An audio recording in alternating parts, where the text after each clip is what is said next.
Hi అందరికీ ఇంకొక చిన్న మినీ వ్లాగ్. ఈరోజు ఏంటి పొద్దున్నే అన్నం చట్టితో ముందుందనుకుంటారు. రాత్రిపోయిన మిగిలినన్ని టిఫిన్ సెక్షన్‌గా చేస్తున్నాను అనమాట.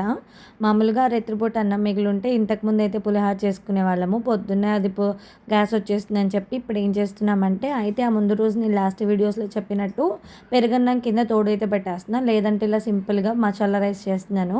మసాలా రైస్ అంటే అలా ఏం లేదండి. జస్ట్ ఉల్లిపాయ, పచ్చిమిరపకాయ ఏగిన తర్వాత దీంట్లో మెయిన్ ఇంగ్రీడియంట్ ఏదైనా ఉంది అంటే కరివేపాకు, పుదీనా లేదా కొత్తిమీర అనమాట. ఇవైతే ఖచ్చితంగా ఉండాలి. ఉంటే చాలా బాగుంటుందన్నమాట. జస్ట్ ఒక స్పూన్ అల్లం చిన్నులపాయ పేస్ట్ వేసుకొని ఇలా పొడి పొడిగా రైస్ చేసుకొని బాగా తిప్పేసుకొని ఉప్పు ఒకటి వేసుకుంటే అండి చాలా బాగుంటుంది. కారం అలాగే పొడి మసాలా కూడా అవసరం లేదనమాట. ఇదైతే మేము ఎప్పుడైనా ఇలా రైస్ మిగిలిపోయినప్పుడు చేసుకుంటామన్నమాట. ఇంకా నెక్స్ట్ ఏం చేస్తున్నానంటే అండి పొద్దున్నే కదా, ఇది రోజు నేను పొద్దున్నే తీసిన వ్లాగ్ అనమాట.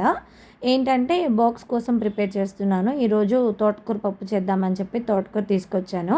నిజంగా చెప్తున్నా, ఈరోజు లేచి నా మొహం చూసాను, ఎవరి మొహం చూసాను అర్థం కాలేదు, కానీ జస్ట్ మిస్లో ఈరోజైతే బయటపడ్డాను. ఏంటి అంటే వీడియో చూస్ చేస్తున్నప్పుడు ఇలా ఆకుకూర గిన్నె అంతా కూడా సింక్లో ఇలా ఒరిగిపోయింది.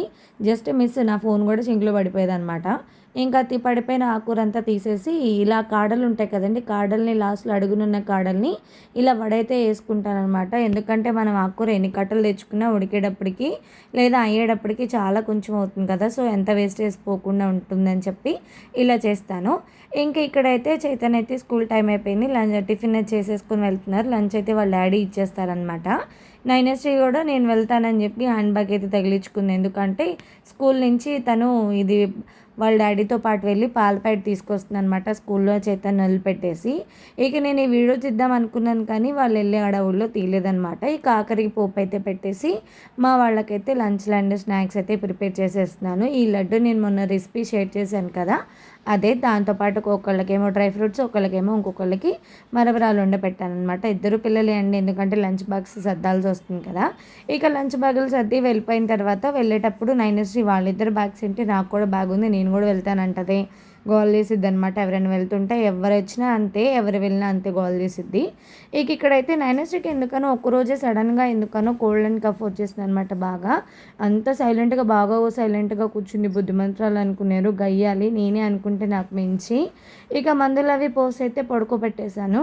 ఇంకా నైనశ్రీ పడుకున్న తర్వాత ఎటు వాళ్ళు అటు వెళ్ళిపోయిన తర్వాత కొంచెం పైన పని అయిపోయిన తర్వాత ఇంత ప్రశాంతంగా కొంచెం కాఫీ అయితే కలుపుకొని తాగుతున్నాను అనమాట. ఇక నైనశ్రీకి అన్నం పెట్టే ముందే మందు పోస్తున్నానండి. ఎందుకంటే పెట్టిన తర్వాత మనం మందు పోసామనుకోండి మొత్తం వామ్ చేసేసుకుంటారు. అదే మందు పోసి ఒక 5 to 10 minutesలో అన్నం పెడితే కొంచెం బాగా సెన్సేషన్ అనేది వాళ్ళకి పోతుంది, వామిటింగ్ అనేది చేసుకోకుండా ఉంటారు. ఇంతకీ మీ న్యూ ఇయర్ సెలబ్రేషన్స్ ఏంటో కామెంట్ చేయండి. నెక్స్ట్ వీడియో మంది అదే.